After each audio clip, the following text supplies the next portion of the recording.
So gufata rero abahutu akaba ariyo sinonime y'interahamwe, ibyo ni ibintu bibi cyane. Ibyo ni ibintu umuntu agomba kwamagana. Ni abanyarwanda nibareke kugira urwikekwe hagati yabo, ahubwo uko bagira urwikekwe ni nako bisenya. So reka mpe ijambo Peacemaker. Peacemaker, ndagushimira ko wazamutse kandi ndagusuhuza, ijambo ni ryawe.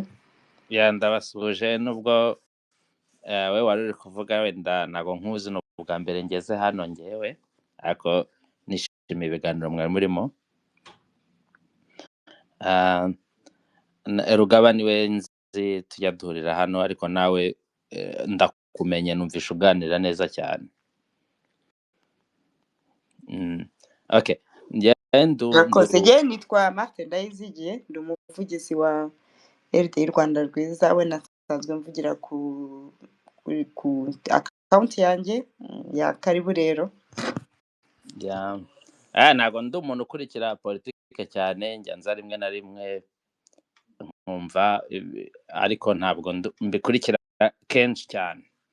Ariko iyo mbona ibintu bifite icyo bigarura amahoro hariya mu karere k'iwacu, ndi umunyamurenge, urumva ndi umukongomani wo muri Sud Kivu, ariko nabaye no mu Rwanda cyane, mpiyumvamo cyane. Rero niyo mpamvu dukunda guhurira na ba Rugaba n'abandi tukaganira ku bintu byazana amahoro iwacu. Ari ikintu nshaka kuvugaho gitoya cyitwa identity. Hari ikintu amateka batubwira, hari ibyo twasomye mu bitabo, hari ibyo basogokuruza bacu batubwiye, hari n'ibyo leta zatwigishije kubera uko bo babyumva, bitewe n'umurongo bashaka gushyiramo abantu. Ariko wenda ndaza no kukubaza, kuko numvishe ko usobanukiwe neza ibibazo byose aho byagiye bihera.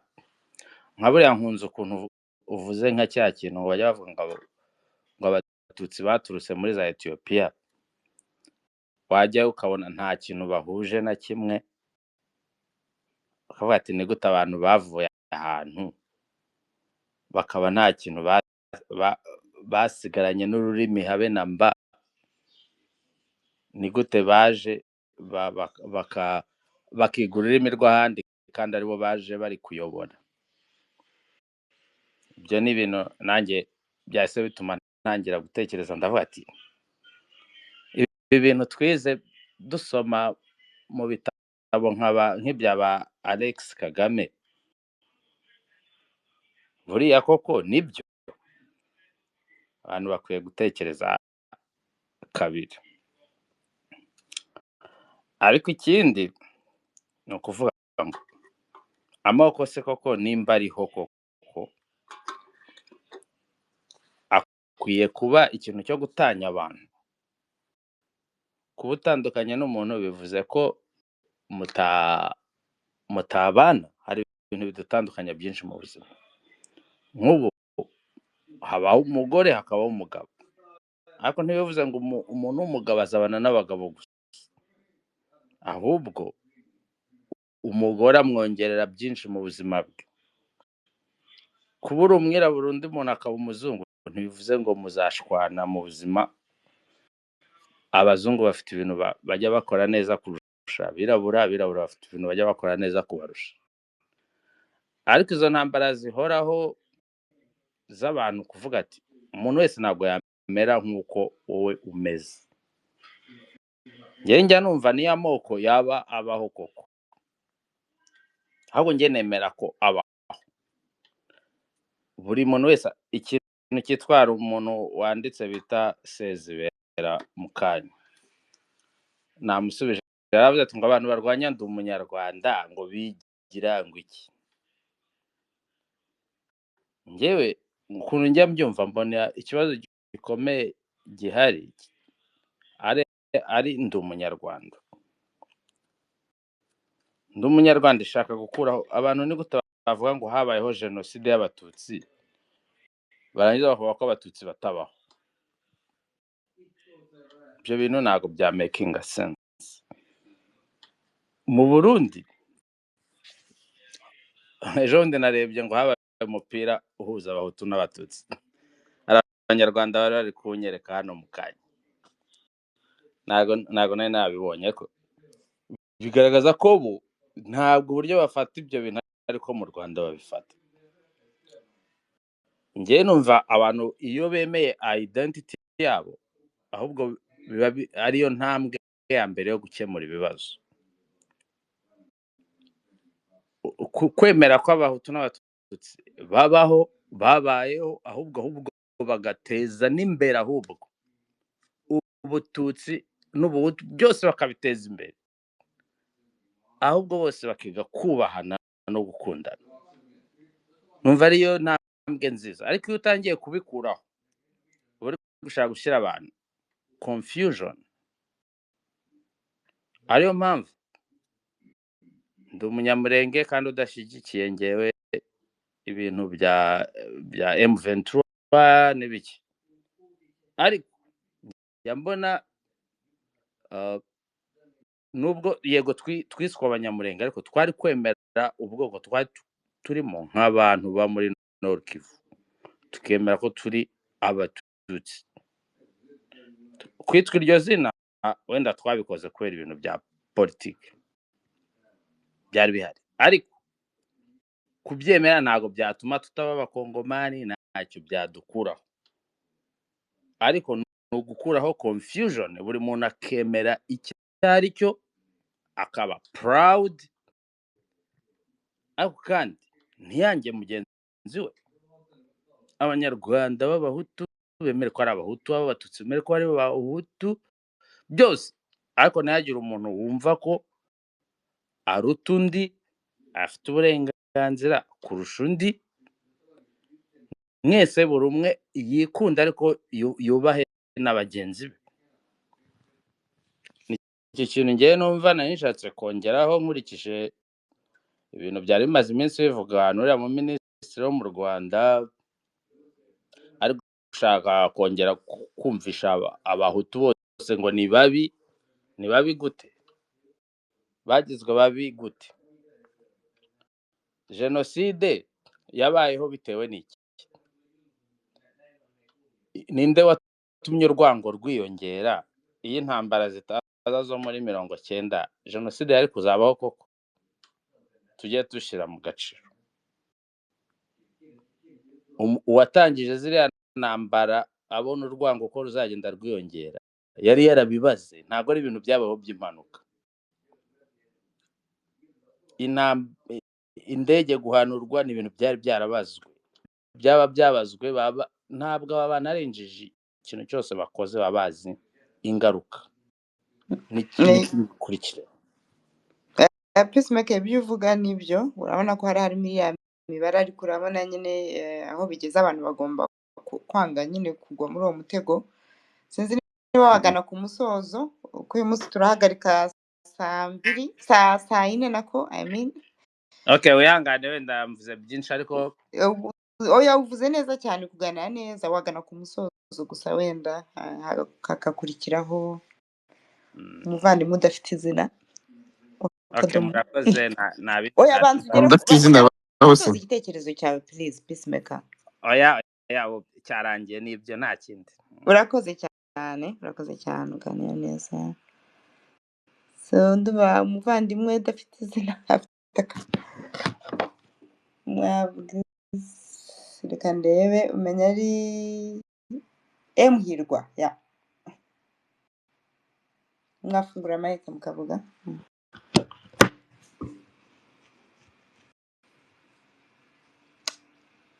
Ntabwo tukumva. Hari ikibazo, hari n'abantu bari kunyandikira bambwira ko amajwi yacikagurika, ko batatwumva neza. Okay. Ikinyarwanda niba wafashe kuzamuka. Kinyarwanda hari wafungura mic ukavuga. Uratwumva? Murakoze. Mm. Ndabumva neza. Okay. Mm. Ingingo muba mwateguye ndabona ni nziza. Gusa nyine tugomba kwamagana nyine n'amacakubiri kuko baravuga ngo ubwoko ntibubaho kandi bubaho turabibona.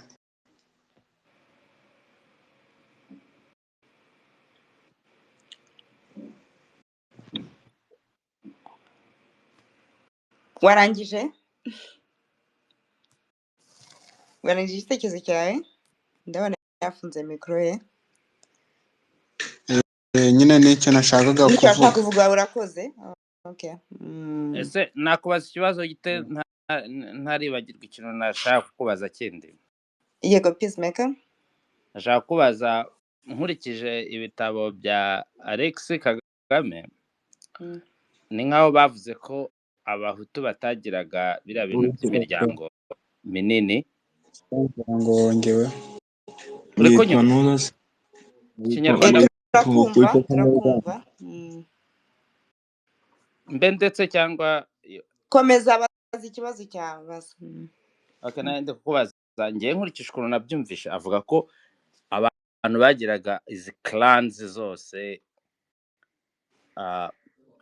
yahereye ku banyigenya nyine aribo yavuga bavuyemo abami n'ibintu nk'ibyo, ariko arongera avuga ngo n'aba basinga n'abazigaba n'abaki bose ngo barabatutsi. None abantu yavuze ngo ni abahutu ngo bo ntago bagiraga iyo miryango, ntago bayibarirwagamo. Ndashaka umbwire iki kintu baje kuyijyamo gute, ko abanyarwanda benshi b'abahutu nabo abenshi bajya bavuga ngo ni abasinga ngo naki, ariko Alex Kagame we yavuze ko abo bose bari abatutsi. Nimba hari ikintu wari ubiziho. Siruga bamenya ayo mateka wayandusha ahari, ariko jewe byanditse hehe se mu bitabo bwa Alex Kagame? Reka nimba mutaramubize reka mbibabwireho gakeya. Ni muri Inganji Karinga. kirahari igitabo cya Inganji Karinga, ndumva nanagifite. Okay, yaravuze ngo ngo bari abami b'abanyiginya baje ngo ni gute ngo bari kwemera ngo baje ngo abamikazi bose ngo bari abasinga, abatabo basinga ngo ni abatutsi ngo baje kera ngo mbere y'abanyiginya ndetse n'abazigaba ngo ntabwo bari abahutu, ngo ahubwo ngo abahutu ngo n'abandi bantu bari batuye aho badakomoka muri iyo miryango ngo y'abatutsi ba kera bari bahatuye imyaka myinshi mbere y'uko abanyiginya ngo bahagera. Nuko nabisomye, ntabwo mbizi nimba ari byo, ariko wambwiye ko gusa ntago Peacemaker, wenda ntago ngiye nashakatse kukuhakanya, ubigize neza no kubisobanura. Ibitabo bya Alex Kagame ni umuntu w'umuhanga, yanagize neza kwandika, wenda n'ibyo dukritika cyangwa byo tunenga nuko wenda bihari, iyo bidahari wenda ntitwaba dufite ibyo tunenga, ariko habamo ibintu byo kwivuguruza byinshi cyane. Mu nyandiko ze usoma ibintu bimwe, waza kugera imbere cyangwa wazasoma ibindi ugasanga bivuguruza bya bindi, kuko mu kanya azajya kubwire abatutsi ko baje, akubwire ko ari bene mututsi, akubwire n'imiryango yabo, ntabwo azongera kubwira abo ngabo avuga basanze, kandi biriya nabyo biriya mugani bimanuka nawo urimo ibinyoma byinshi. Avuga ko ibyo bimanuka aribyo byaje ngo bikabigisha, bikabereka umuriro, bikabigisha gucura, mais c'est pas vrai. Yavuze aho waba umubeshya, yavuze ko basanze buretse gato ibyo byose arabivuga, nibyo mvuga ngo bivuguruza. Uzasome umugani irantuzura umugani w'ibimanuka, uko bageze hariya mu mubari wa Kabeja, barabivuga ko abantu baje bakababona bakaba aribo babigisha ibyo byose. oya Donc nicyo ibyo nakubwira ngo nyine ko harimo babonye harimo umuriro kwivuguruza. bareba, Aha, ariko ntabwo aribo bazanye umuriro. Yakomeje avuga ko basanze mu Rwanda hari ubucuzi, hari ibintu ngo ahubwo ngo abami b'Abasinga bari bakomeye cyane, ngo nibo bagendaga bazenguruka bashaka ubutare, ahantu ho gukora ibyuma, ngo ntabwo ari Abanyiginya bazanye ibyuma n'ibiki, none babisanze se bihari. Peacemaker, mu nyandiko ze nta hantu uzi bavuga ko nyine inka zazanywe n'Abanyiginya mu Rwanda? Yego, ibyo byo wenda Okay. None se nta handi uzi avuga ko abo Basinga b'Abarenge bari barafukuye amariba y'inka zabo? wenda ntabwo nahasomye. Oya, nari mvuze ibyo Irahari nibuka birimo n'ibyo byose, wari ibyo byose uvuze ibyo byose uvuga, ihangane gato nkungana icyo nashaka by'ibyuma. kuvuga. Ibyo byose uvuga by'ubucuzi, ibyo byose uvuga by'ibyo Abasinga b'Abarenge bakoraga, n'ibyo bindi birimo by'uko bari barafukuye amariba y'inka zabo, ko amariba ya mbere yabayeho mu Rwanda aribo bayafukuye. Ndetse umuntu uvuze ko abaje nyuma aribo bazanye inka, none urangije bavuze ko abo bantu bari bahari imbere baba bafite amariba y'inka. Donc hagiye harimo ibintu nk'ibyo nyine niyo mpamvu nyine uri kubimbwira ibyo byose uri kuvuga n'ibyo ndi kuvuga byose bigaragara mu nyandiko ze. Ni cya kibazo cyo kwivuguruza. Wenda Marita yagusubiza, ariko ngewe nzi ko Abanyarwanda abo ngabo bitwa Abahutu n'abitwa Abatutsi n'abitwa Abatwa, yewe izo za clan cyangwa ayo moko bose bayabamo. rugaba ukuntu mbibona, ikintu kizaca ibibazo by'Abanyarwanda bibaza, ari izi nyandiko zanditswe kera, ari izandikwa uyu munsi, ni nacyo kiri mu mushinga wa sosiyete wa RD Rwanda Rwiza, ni uko umunsi impinduramatwara koko yafashe umurongo igomba gufata, ubutegetsi bwo mu Rwanda bugahinduka, hakajyaho ubutegetsi abaturage bihitiyemo. Hagomba kuzabaho ubushakashatsi bwimbitse ku mateka y'u Rwanda, ku mateka y'Abanyafurika muri rusange, kuko amateka yanditswe n'umuntu umwe ntabwo aba akiri amateka. Nababwiye nti n'uyu munsi hari ibintu uko byari bizwi hashize imyaka 10, uyu munsi bakavuga bati burya tumaze gukora ubushakashatsi twasanze twari twaribeshye kuri iki n'iki, yewe no mu mateka. Umva, uyu munsi nanone baracyakora ubushakashatsi byo mbere, mbese yaturutse kugeza ubu bavuga hari uwo twabonye aha, ariko ntabwo bigeze bahagarika gukora ubwo bushakashatsi. Ni kuva u Rwanda rwakwigenga rukinjira muri sisiteme y'isi yo ku mashuri nk'ayo tubona aha ngaha, kuvuga indimi z'amahanga, siyanse n'iki, ntabwo higeze habaho nabwo nka institut de recherche. Urumva hagomba kubaho ikigo gikora ubushakashatsi ku Banyarwanda, amateka yabo n'imibereho yabo, urabyumva. Nta hame kugeza ubu ngubu umuntu agomba gufata ngo avuge ngo iri ni ryo hame, ngo uko niko ukuri. Kugira ukuri rimwe na rimwe ni ukuvuga. Niyo mpamvu uyu munsi umuntu yicara akavuga ngo abantu bose ingengabitekerezo, ngo amashereka, ibintu nk'ibyo, ibyo ntabwo ari scientifique, kuko twese tuzi ko ideologie itava mu konka. Ideologie, ingengabitekerezo ni mu Gifaransa ni ideologie cyangwa ideology mu Cyongereza. So ni ukuvuga ngo igihe cyose icyo kintu kitazakorwa, abantu bazakomeza bizungurukeho bavuga ibintu biturukije n'uko bo byaranje histoire yabo, urabyumva. Donc hagomba kubaho kuko icyo kintu cy'ubushakashatsi, hagomba kuza abantu b'abarikewologe bo mu karere, atari abaturutse hirya no hino, bakagenda bakabaza abasaza bazaba bakiriho. Urabona ko abantu bari kudushiraho, ariko burya uko abantu bagenda begeranya ibimenyetso niko abantu bazavuga bati koko amateka y'Abanyarwanda ni aya ngaya. Naho kugendera kubakira ubuzima bw'igihugu n'imibereho y'igihugu kuri za konti, rimwe na rimwe bimeze nk'amalégende. Sinzi niba muzi legende icyo ari cyo. Ni ukuvuga ni nk'inkuru abantu bavuga bati nk'ibyo by'ikimanuka muvuga twese tuzi siyanse kugeza uyu munsi ntabwo berekana ko umuntu yamanutse avuye mu ijuru, nta hantu byabaye, berekana uko evolution yagiye iba, ariko umva abantu bubakira ku buryo ababyeyi bababwiraga b'icyo gihe ku bumenyi bari bafite, atari ugusuzugura ubumenyi bari bafite, ariko bwari bujyanye n'igihe cyabo bari bagezemo.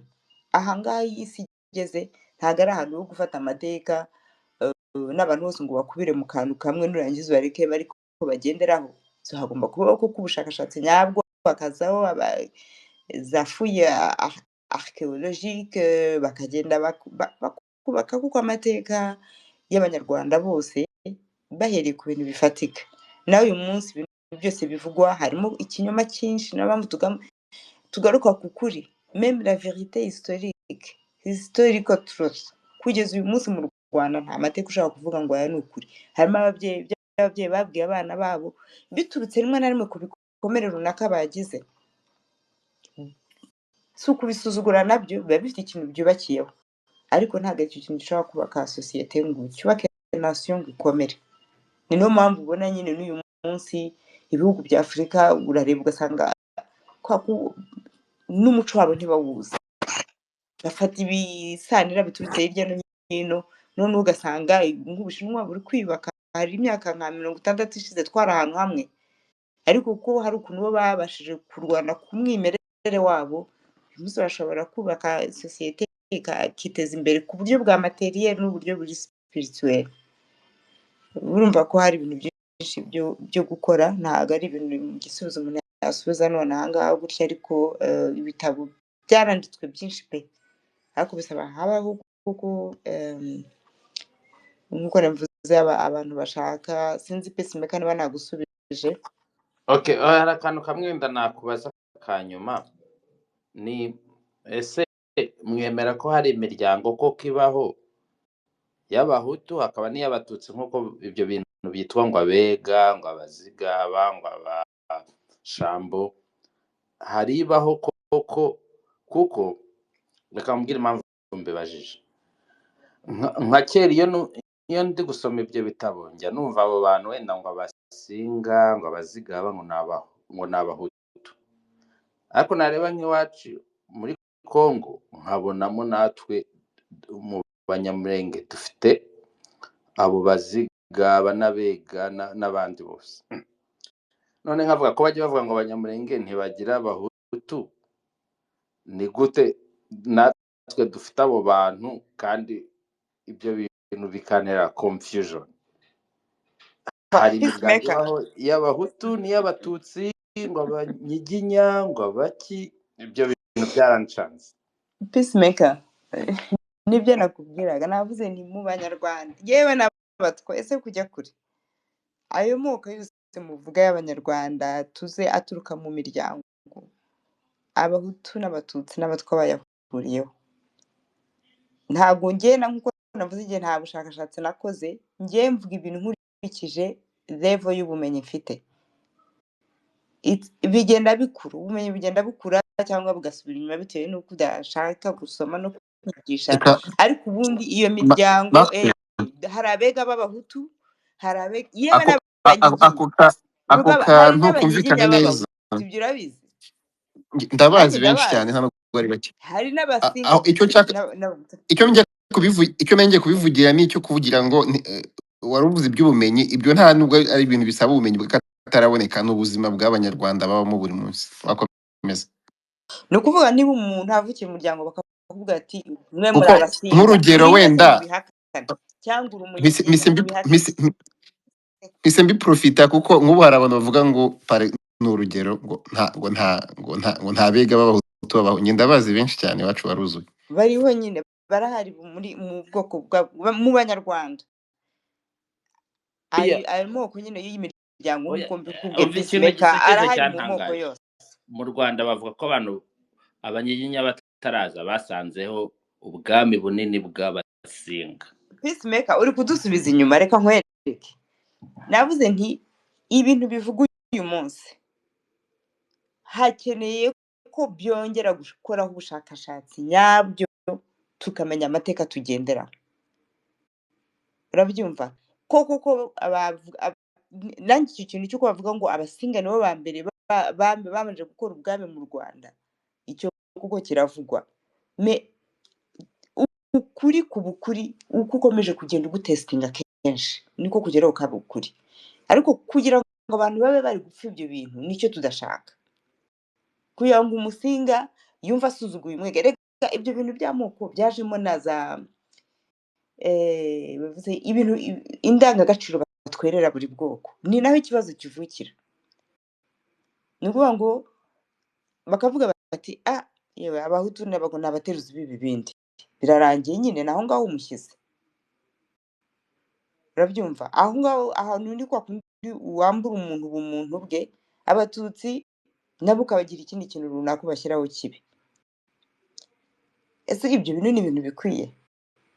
none se baba abateruzi b'ibindi gutari bo ngo bari bafite ubwami bukomeye bw'abasinga bo barenge n'abaki, ni gute wavuga ngo nibo baje kuba abantu bari munsi?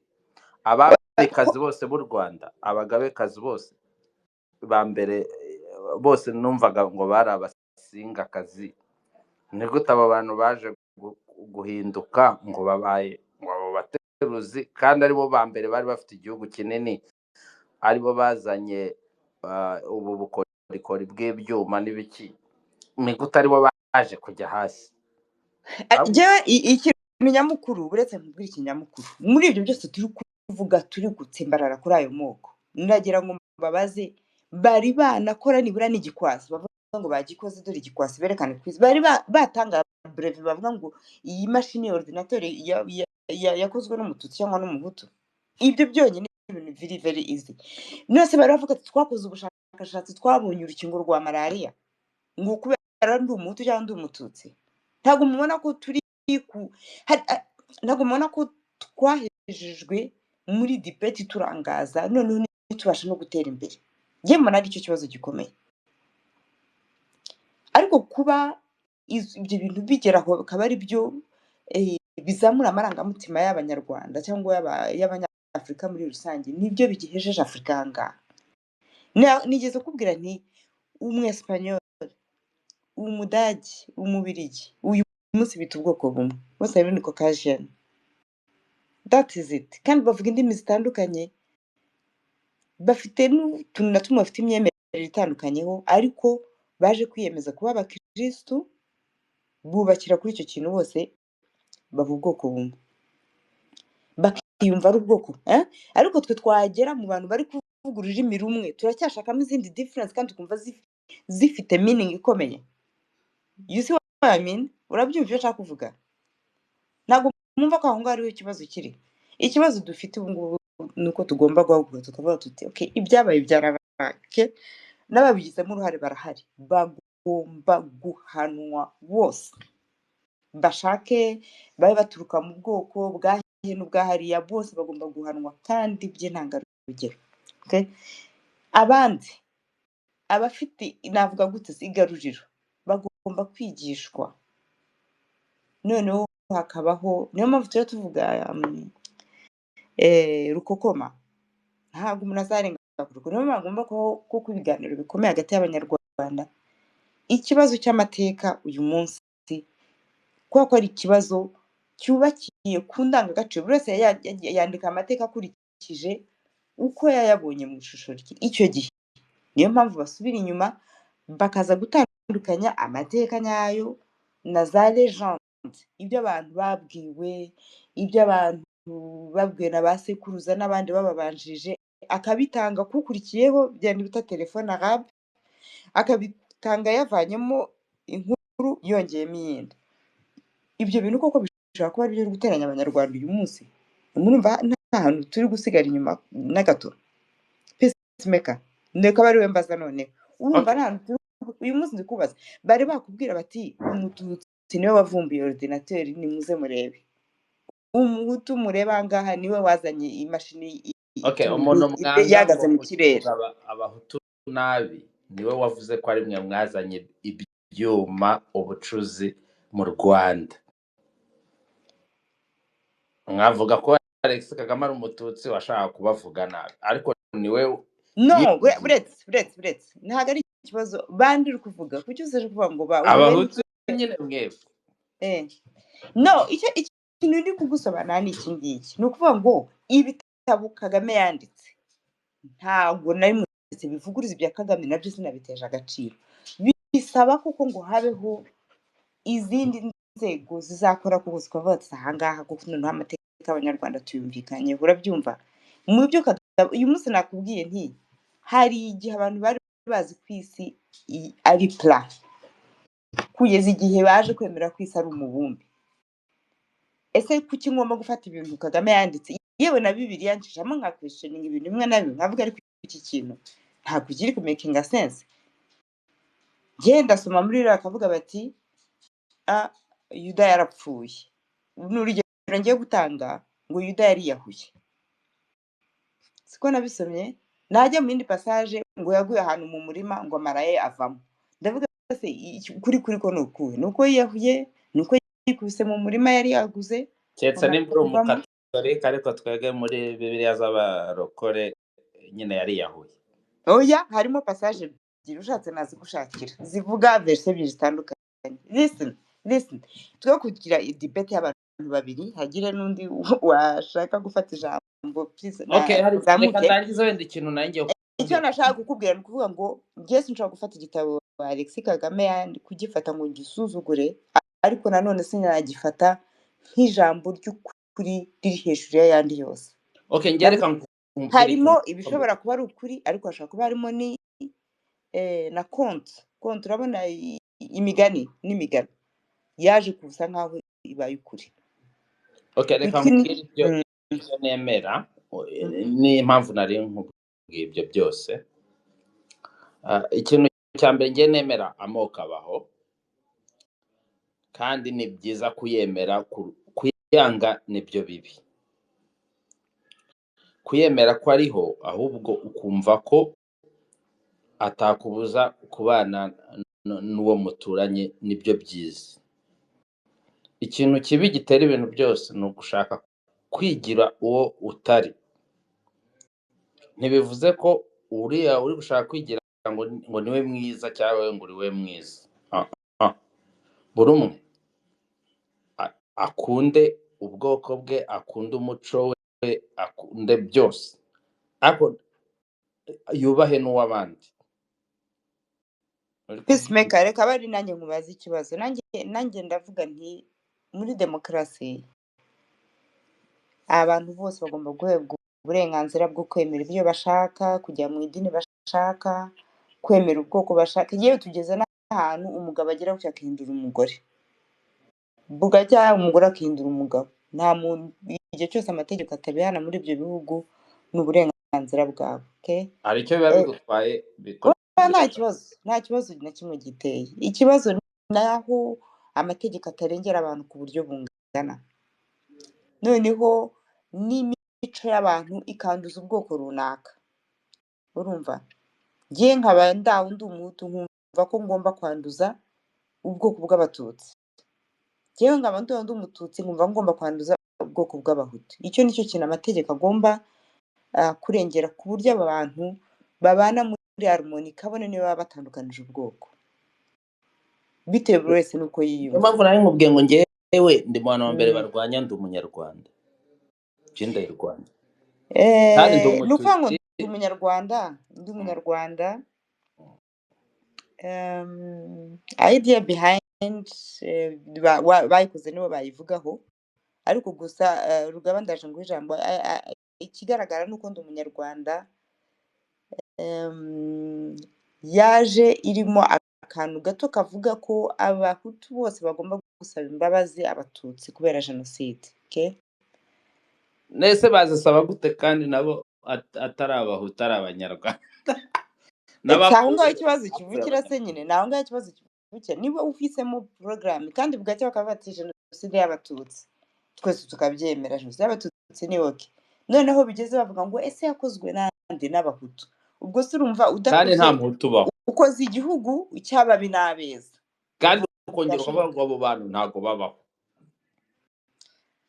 harimo contradictions ya Rugaba Barakoze nari nshatse kuvuga kuri iki kintu muvuga cyane ndi umunyarwanda by'umuvandimwe Peacemaker yari amaze kuvuga ariko nawe hari icyo uvuze ndaza kuvugaho cyangwa mba aricyo mpera uvuze ngo harimo akantu gato oya muri ndi umunyarwanda ntabwo harimo akantu gato ko kuvuga ko abahutu bagomba gusaba imbabazi abatutsi kubera ibyaha by'ubwoko bwabo ahubwo ndi umunyarwanda n'icyo ngicyo ivuze nta kindi bavuga muri ndi umunyarwanda nari mbivuze kugira ngo nsobanure Peacemaker iyo uri guhuza ndi umunyarwanda no kuvuga ko nta moko ariho ububeshye ntabwo ari byo cyangwa uba ugendeye ku nyito bakoresha ariko ntabwo ari cyo bakora nta nubwo aricyo bigisha muri ndi umunyarwanda muri ndi umunyarwanda bigisha ko abahutu cyane cyane urubyiruko rugomba gusaba imbabazi abatutsi ku byaha rugaba aho byakozwe mu izina ry'ubwoko bwabo bavuze wafunga mikoro gato nkasoza uretse gato ubundi bwoko busaba imbabazi kandi butabaho funga mikoro nyine gato mbikubwire niho nshaka kuvuga rero ntabwo ndi umunyarwanda bivuga ko abanyarwanda twese turi abanyarwanda ko nta bwoko buri mu Rwanda oya biriya ni ijambo bafashe gutyo disikuru Kagame yavuze ku itariki 30 z'ukwezi kwa gatandatu ntabwo iyo tariki nyanyibagirwa muri Rwanda irabisobanura neza yabwiye abana ati muhaguruke mugomba gusaba imbabazi mu izina ry'ubwoko bwanyu ati ndetse nanjye yiba ati hari igihe ngera mu mahanga ati nanjye nkavuga ngo mutubabarire ko twicanye ati kumba ndi umunyarwanda mpagarariye abanyarwanda mbese babwira ko bagomba rwose kubifata nk'ihame ridakuka ko abo bana baho bagomba gusaba imbabazi mu izina ry'ubwoko bwabo abaminisitiri basabye imbabazi harya ni bande mu izina rya benshi rero ndi umunyarwanda ntimuyitiranye no kuvuga ngo nta moko ari mu gihugu oya ndi umunyarwanda no kuvuga ngo abahutu bagomba gupfukama bagasaba imbabazi abatutsi ako ntago byabihuye n'iryo zina izina nta kintu FPR ivuga gihura n'ibyikora cyangwa gihuye n'ukuri n'iki se wakimbwira njye ntacyo nzi cyane muri ibi ngibi bijyanye n'amateka n'ubumwe n'ubwiyunge na politike ibintu abantu benshi numva babyumva bumva ko nta moko akibaho twese nta muntu witwa umuhutu n'umututsi ari ibintu abazungu batubeshye ariko ukongera ukavuga hishwe ubu bwoko bwishwe gute nicyo kintu wenda kirimo contradiction ugomba kubyemera nimba bubaho nimba koko nta bwoko bubaho nta jenoside yabaye nimba bubaho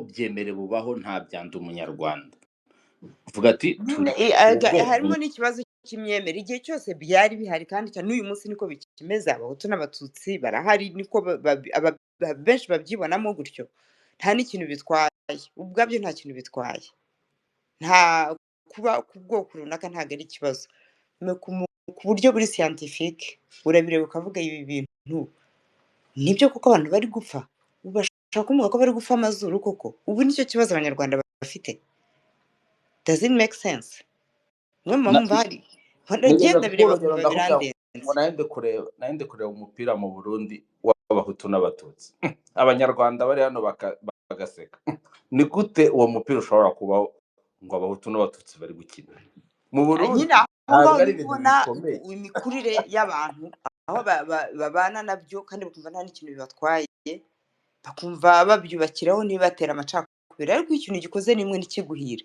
ukagikora kabiri n'ikiguhira kuko ushaka kugisubiramo niba ayo moko mu Rwanda ashaka kugenda aho arasubiranamo kuko icyo kintu mwumva aricyo mushaka gushyira imbere oya ngiye ku giti cyanjye numva kubyemera ko bihari nibyo byiza urwanyije icyitwa ndi umunyarwanda ukemera ahubwo ugashyira hamwe kubana neza kwa buri bwoko ukabuteza imbere ibyo byo ni amahitamo y'igihugu niba abanyarwanda bicaye bakavuga bati twebwe dushaka dukomeze ibi ngibi niyo mpamvu ayo mahitamo azaba ari uko ikinyoma cyaretse gushyirwa ku ntebe ariko bicaye ikinyoma so ni ibintu bigoye reka duhe n'umwanya ishimwe Peacemaker ndabona yazamuye akaboko urakoze ngewe icyo nashaka kuvuga abantu bakomeza kuvuga ngo ubwoko nubwo mu Rwanda bavuga ngo nta buhari ngewe mperuka mu Rwanda 2013 abantu ubwoko barabivuga hari kandi n'ikibazo nkanjye nk'urugero nk'abantu hari nk'abantu kubera ko nari narashyizeho ifoto ya ntuza ya nashyizeho ifoto ya Ingabire ku ntuza yanjye kuri profile yanjye, actually ubu ngubu no kuri Facebook nikiriho, abantu banyereza message bambwira ngo kubera iki ngo nashyizeho ngo ifoto y'umugore ufite amazuru manini, abantu barambwira ngo ese ubundi ngo abatutsi bo muri famiye yawe ngo ntawe bukunda. So amoko aravuga mu Rwanda nuko ni politics. Urabona hari ibintu byinshi, ikintu maze kubona kizatugora cyane cyane nk'abanyarwanda, kandi biranababaje kubera ko izi politics zo muri Great Lakes muri iyi minsi amaidoloji yacu niyo asigaye amaze kuzitegeka, nuko turi muri we get lost into semantics. Mu Rwanda amoko aravuga, uzi mu Rwanda bavuze zo kuvuga umututsi bavuga ngo ni imfura. Ibyo ni ibintu bivugwa ngo burya ngo kanaka ngo mwari muzi ko ngo ari imfura ngo ariko ngo se nk'ibipinga. Ibyo mu Rwanda amoko aravuga nuko hari it got sophisticated right now, kandi niba abantu bashaka kugurisha nuza amapolitics yabo mu banyamerika hamwe n'abantu bo mu Burayi kugira ngo bahabwe amafaranga, they have to come up with something bavuga ngo nuza ngo ubumwe n'ubwiyunge bwabayeho. Ariko mu Rwanda ntabwo inyano nyinshi, nk'urugero igihe mperukayo hari umugabo yari afite butike, umugabo w'umuhutu, hari undi muntu yatinze gufungura butike, undi muntu araza arimo aratubwira ngo uyu nguyu ngo tugomba kumushyiraho kesi ngo bagafungwa nk'ibindi bipinga. Amoko mu Rwanda aravugwa nuko it depends on who actually says it. Uri umuhutu mu Rwanda ntabwo ushobora kuvuga ngo I am proud to be umuhutu, ariko uramutse uri umututsi ukavuga uti ngewe I am proud yo kuba umututsi, wabivuga kubera ko muri family yanjye mfite abatutsi. I have a cousin rero aratubwira ngo yatwaye umuntu ngo yasinze w'umuntu uza ngo mu majoro ngo niba ngo yaramukubise umugeri, cousin wanjye aravuga ngo yamukubise urushyi, arangije ngo majoro aramubwira ngo iyo utaza kuba umututsi mba nkwishe. Amoko mu Rwanda aravugwa. The problem is nuko twebwe hari drama ziri kuri tap ya politics zo mu Rwanda, tugakomeza kuzikurikirana like it was true. It's not. Uzumve hari ikiganiro hari ikibazo, I don't remember when, igihe barimo baravuga perezida arimo kuvuga ngo hari igihe ngo Babizimungu ngo bashatse kuvuga ngo FPR ngo niyo umuntu witwaga nde, arimo aravuga ngo Abahutu ngo barimo barashaka kurengera, ngo ha ironic ngo Abahutu barimo kurengera Abatutsi. Ibyo ni ibintu bivugwa from time to time.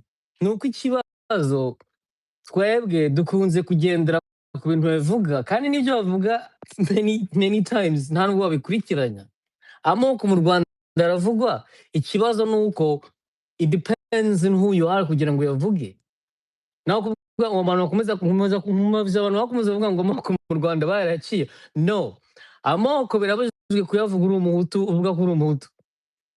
Nzi n'abantu, this is funny, nzi n'abantu kera kabisa bari kubwira ko ari Abahutu, ariko ubu ngubu nabo babaye Abatutsi kugira ngo bagere ku butegetsi. So amoko mu Rwanda aravugwa, is just that nuko abantu bose batemerewe kuyavuga.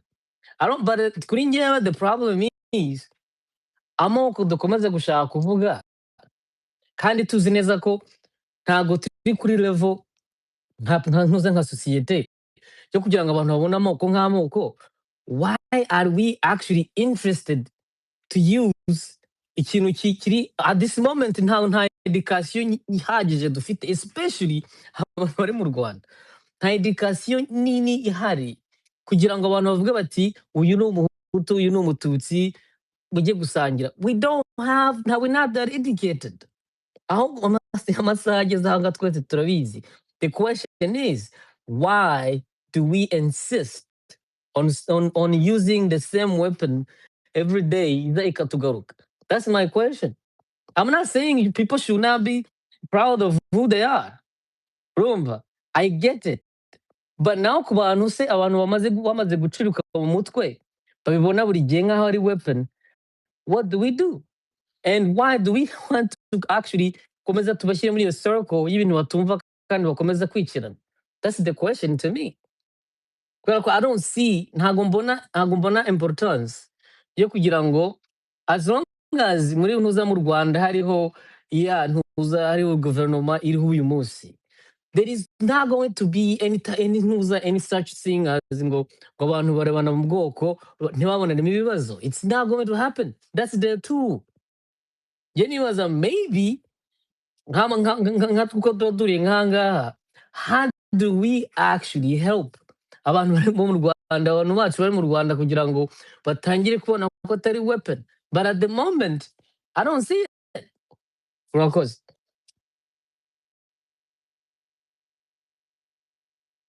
Shimwe urakoze rugaba sinzi ntari ikintu ushaka kubivuga ariko ngiye nagira icyo mbivugaho vuba vuba. Ni ukuvuga ngo iyo umuntu akoze imodoka, okay, uwagomba kuyitwara akayifata akagenda yirukanka, niba yaragenewe gutwarwa ku muhanda wenda 100 ku isaha, ukagenda muri uwo muhanda ukagenda 300 ku isaha, ukagenda uko wishakiye, ukagenda ugonga abantu ukabica. Ikibazo ni imodoka cyangwa nuko yakoreshejwe nabi. Ikibazo cyo mu Rwanda rero nuko amoko yakomeze gukoreshwa nk'intwaro ya kirimbuzi, noneho bakagira abanyantege nabo bikabahira bakabikunda bikamera gutyo. Uyu munsi ndumva hari n'umunyamakuru niba ntibeshye nawe si uherutse kuvuga yakoraga mu Rwanda aza guhunga, ngo baramubazaga ngo kuki uha ijambo bari abahutu, okay? Ibyo ni ibibazo bikomeye. Uyu munsi ubwoko bw'ubuhutu mu Rwanda ni ubwoko buvumye, nicyo bishaka buravumwe n'icyaha. Hari igihe abatutsi nabo bagendaga bububa bafite ubwoba, cyangwa undi atagira ubwoba akumva atishimye, akumva afite ikibazo, akumva nk'iyo mu ishuri babahagurutsaga ukabona ni na bake, ukabona barikandagiye, ukabona ntibarebwa neza. Nacyo icyo gihe cyabayeho nkavuga se iyo ntwaro dukomeze kugenda dusimburanya uyu munsi ku wundi ifite akahe kamaro abanyarwanda? Hari umuntu ashaka ko kambwira? Ntabazi hari umuntu kubera ubututsi cyangwa ubuhutu bwe hari ikintu kidasanzwe yagezeho ku isi bazamwibukiraho uretse kujya bibukira abanyarwanda ku bwicanyi, kurogana, udufuni, imipanga? Ibyo niyo legacy dushaka gusigira abana bacu. Ni ikibazo gikomeye, abanyarwanda bagomba kuzamura mu myumvire, naho ubundi kuba abantu baba ubwoko butandukanye nta kibi kirimo, no kuba umuntu yagira ubwoko runaka, ariko kugira ngo institution arizo zambike ububi ubwoko runaka, icyo ni ikibazo gikomeye, ntabwo cyagombaga kubaho. Kwanza n'umuntu wa mbere ugomba kubyamagana ni ubwoko buri opposed. Niba uyu munsi abahutu bari kugirwa ibicibwa, umuntu wa mbere ugomba kubyangana n'umututsi, kuko muzarebe muri struggle zose n'abirabura iyo batagira abazungu ngo bahagararane nabo barwane iyo ntambara yo kwibohoza, ntabwo yajyaga kubaho. Ya timu y'abantu bahohoterwa ari uhaguruka akegera abahohoterwa akavuga ati ibintu ntitubyange. Nicyo kimwe n'igihe jenoside nubwo yagiye abayeho, iyo hataba abahutu b'intwari bahaguruke bavuge bati ntabwo dushaka ko mwica abatutsi, ntabwo nzi ko n'abantu bajyaga kurokoka, ariko babayeho benshi cyane bavuga bati ibintu turabyamaganye, bafatanya na FPR ndetse n'uyu munsi barabicyurirwa. Uyu munsi uvuze Twagiramungu ngo yafatanyije na FPR, ariko kandi icyo gihe yabonaga akarengane k'abatutsi yavuga ati no, ibintu ntabwo bigomba kubaho. Uyu munsi abanyarwanda nibo bahaguruka bakasa nk'aho bashaka kumva ko ari ibintu ari ikibi yakoze. So njyewe mbona ko ubu bwoko ntabwo byigeze bikoreshwa neza, abaye intwaro ya politike. Igihe cyose zakomeza kuba intwaro ya politike, ni ngombwa ko abanyarwanda bagomba kubanza kuzamura imyumvire, bakamenya akamaro ko kugira ubwo bwoko niba ari akamaro bibafitiye. Nk'uyu munsi tuvuge uko bukoreshwa mu guhotera ndetse ntabwo babayeho neza, tuvugisha ukuri. None se kandi ubwoko bwose uyu munsi umuntu akavuga ngo abavuye i Bugande ngo abahutu ibi ni none se Tom Byabagamba arakora iki muri prison? Ntago yahoze arinda se Perezida Kagame? Ni ibintu nk'ibyo nyine byagiye bikomeza kubaho mu Rwanda, nkaba numva hari ikiganiro twakiganira tukaba twenda kugera ku musozo, kuko nari nateganije ko turi busoze mu ma 4:00. Sinzi niba hari ibindi byinshi navugaho ngiye ku bwanjye, gusa icyo nakwifuriza abanyarwanda ni uko bahaguruka bakanga bino bintu byo kubaryanisha kuko bifitemo inyungu ntago ari bo, kandi bakamenya ko ubwoko atari bwo ubwoko ntabwo buhuriye na karagiteri, ntago abahutu bose bateye kimwe n'abatutsi bose ntibateye kimwe. Ibibi bikorwa n'umuntu ku giti cye ntabwo bikorwa n'uko ari mu bwoko runaka. Abanyarwanda basangiye ibintu byinshi, Imana bayita Imana, abakurambere ni abakurambere, kera biyambazaga niba ari za bine ngo bya Kajumba, ni hehe ushobora kumbwira ko abanyarwanda bagomba kuba bari gupfa amoko yabo? Uretse ko ari intwaro nyine ifite abantu ifitiye akamaro. Sinzi njye ndumva Rugaba wenda niba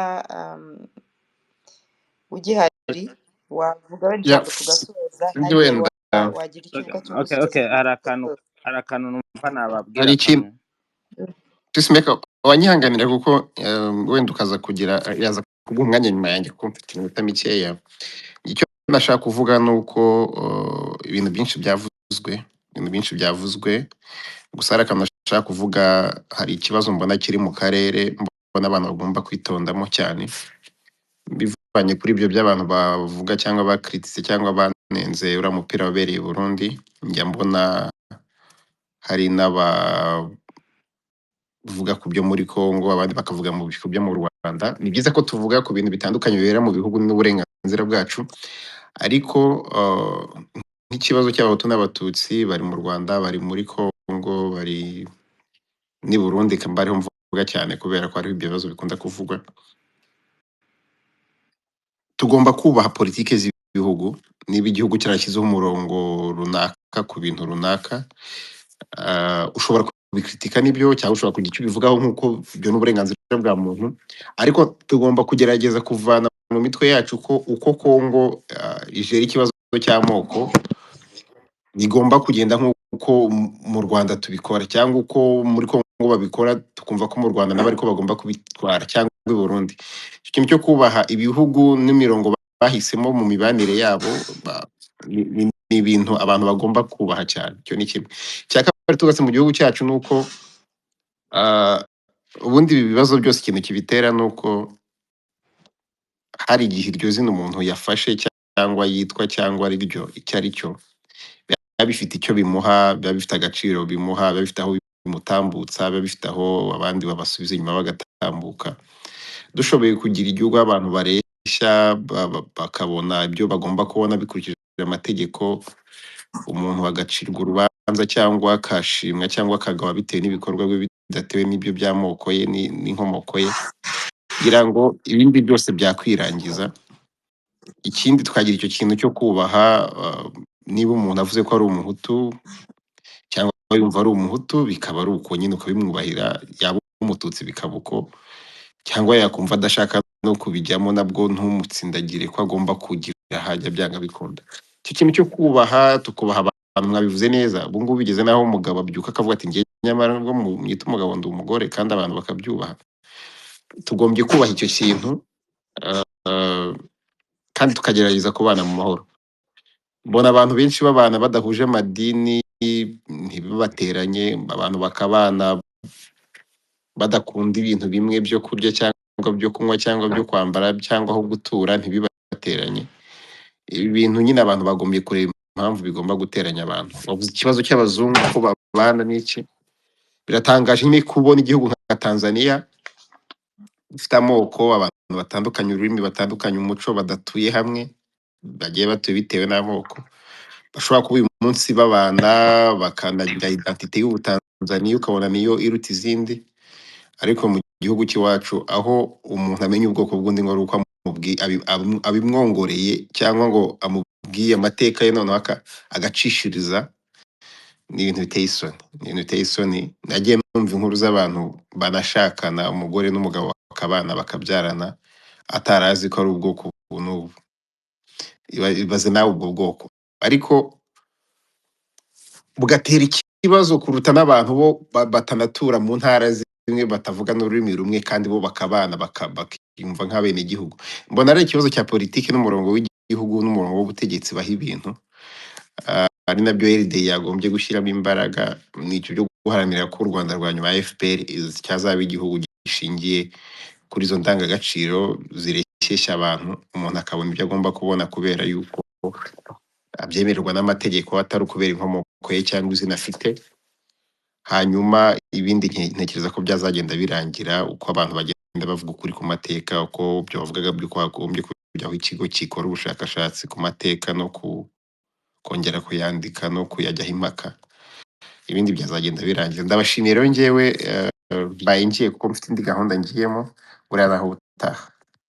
Rugaba wakoze cyane kumfasha kuyobora ikiganiro, inama nziza bugiye. Bavandimwe nanjye ndumva twasoza, mwebwe wenda mugifite ijambo, niba hari wenda ikindi mwashaka kongeraho, yaba Ishimwe yaba Peacemaker.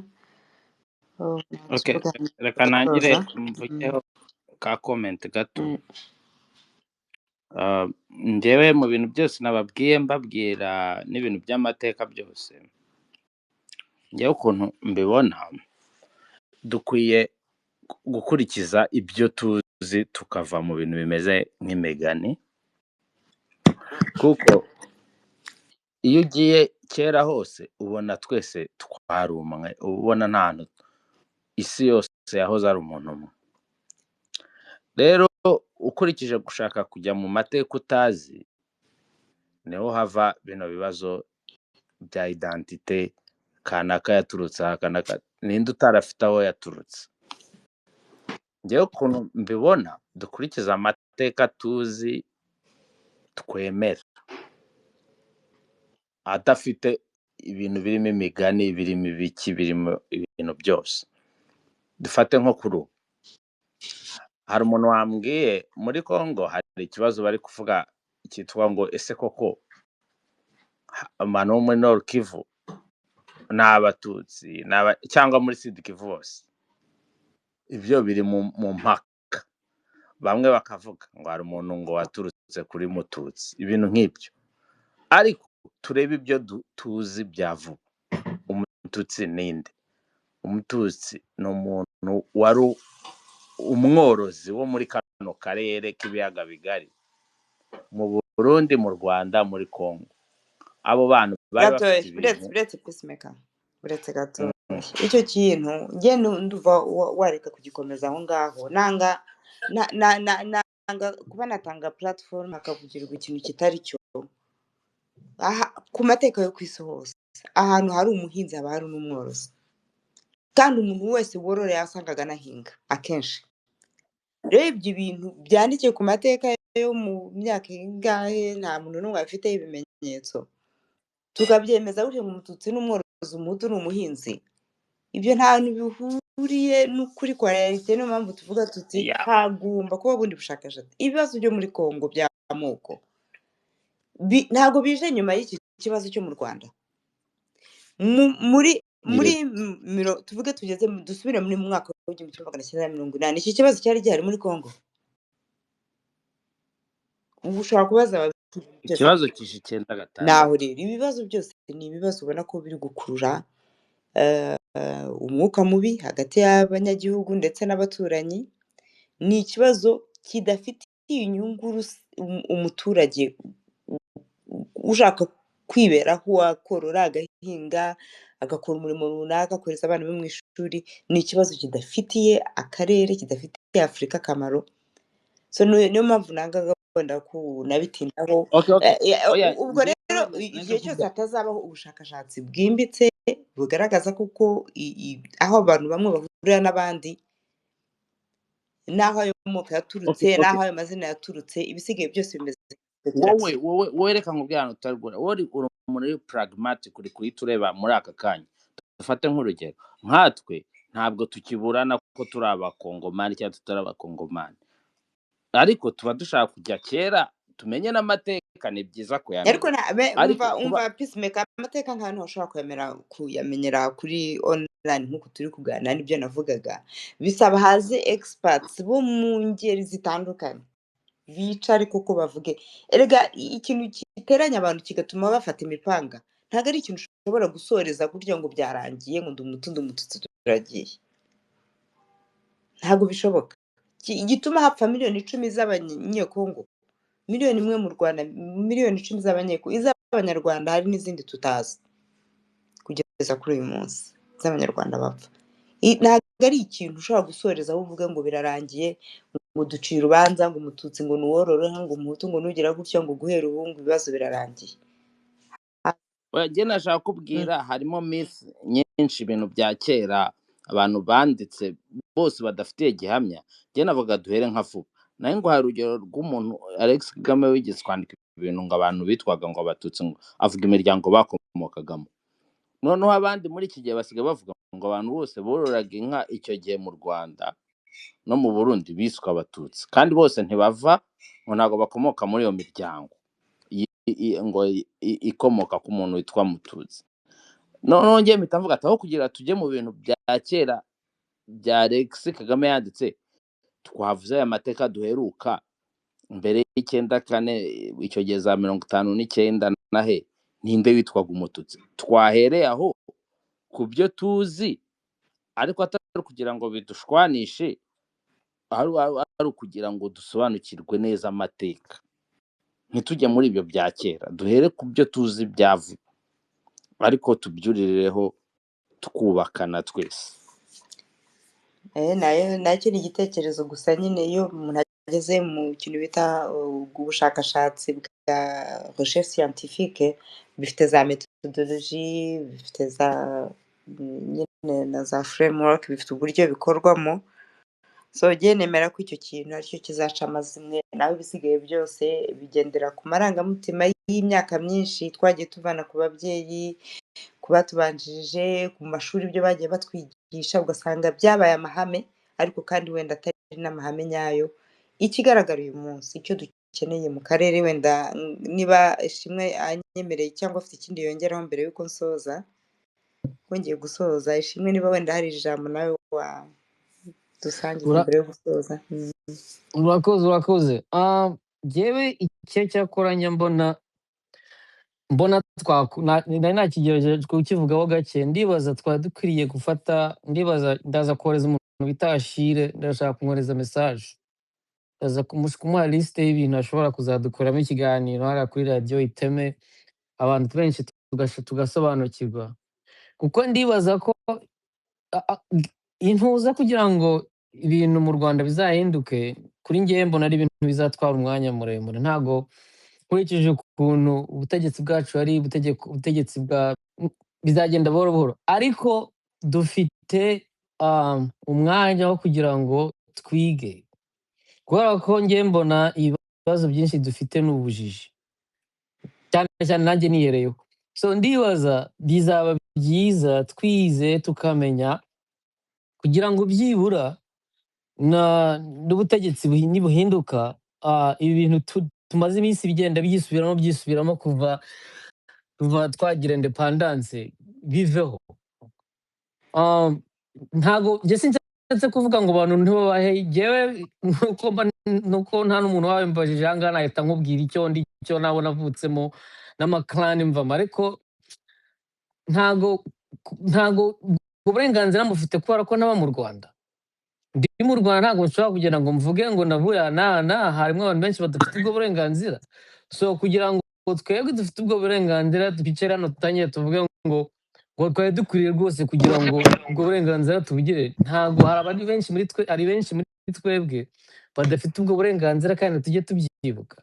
So ndibaza kuri njyewe ndifuza ko tuzagira ibiganiro byinshi, abantu bakaza bakatwigisha, tukamenya aya macakubiri aho yaturutse, kandi kugira ngo tuzongera kuyasubiramo ubutegetsi niramuka buhindutse. Urakoze. Urakoze cyane, reka mbashimire mwese abaduteze amatwi, abazatega amatwi nyuma, shimire na mwese batanze ibitekerezo, kandi kugira ngo dusoze. Mu gusoza nanjye icyo navuga ni uko igihe cyose ubutegetsi buriho uyu munsi mu Rwanda bukomeje kubakira ku kinyoma, ku iterabwoba, kuko ni ibintu bakoresha cyane, ntago iki kibazo kizakemuka kandi nicyo kintu twemeranya. Niyo mpamvu nyine Abanyarwanda bagomba guhaguruka bagashyira imbaraga mu mirimo yo kugira ngo habeho impinduramatwara kuko hahinduke, ndetse cyangwa FPR yemere gufatanya n'andi mashyaka kugira ngo habeho ibitekerezo bitandukanye, kugira ngo habeho ikintu gituma kirinda umuryango ishyaka rimwe kuza gushyiraho sisiteme iryanisha cyangwa ishwanisha Abanyarwanda. Niyo mpamvu nyine mbashishikariza mwese kuba mwagira urwo ruhare aho mubishoboye, aho muri hose, kuko ikintu Abanyarwanda bakeneye, Afurika bakeneye ni amahoro, kugira ngo biyubake nk'abantu, baba bemera ko bava mu bwoko runaka bumva bibateye ishema, kandi tukemeranya kuri za principe zijyanye n'uko ubutabera ari bwo bugomba kurengera Abanyarwanda bose, Abanyafurika bose, kugira ngo babashe nabo gutera imbere. Kuko ahantu isi igeze, Abanyafurika nibadahaguruka ngo bave mu macakubiri, Abanyarwanda nibadahaguruka bave mu macakubiri, bazakomeza basabiriza, bazakomeza ari abantu babashonje bazenguruka ku isi. Abanyabwenge baba barimo bigendera n'abana babo bakajya kuba hanze, bagateza ibindi bihugu imbere, noneho ibyacu bigasigara inyuma, nyamara kandi dufite ubushobozi. Ndumva ari aho nasoreza, nkaba mbashimira cyane. Space yacu iragarukana buri wa kane tugira ngo tuganire, urumva ni sujet yo kuba umuntu yayiganiraho ngo ayirangize, ariko ndakeka ko tuzagerageza gutegura ibindi biganiro n'inyigisho, ndetse dufatanije n'abafatanyabikorwa bacu muri Arikurunana, tukareba ko twabonamo kuko ibiganiro bituma bigenda biganisha Abanyarwanda kwibona mu ndorerwamo, yaba ari iy'ubwoko bwabo uko babyumva cyangwa ari Ubunyarwanda, bitababera impamvu yo guhangana na bagenzi babo. Murakoze rero, Imana ibarinde, ibahe umugisha aho muri hose.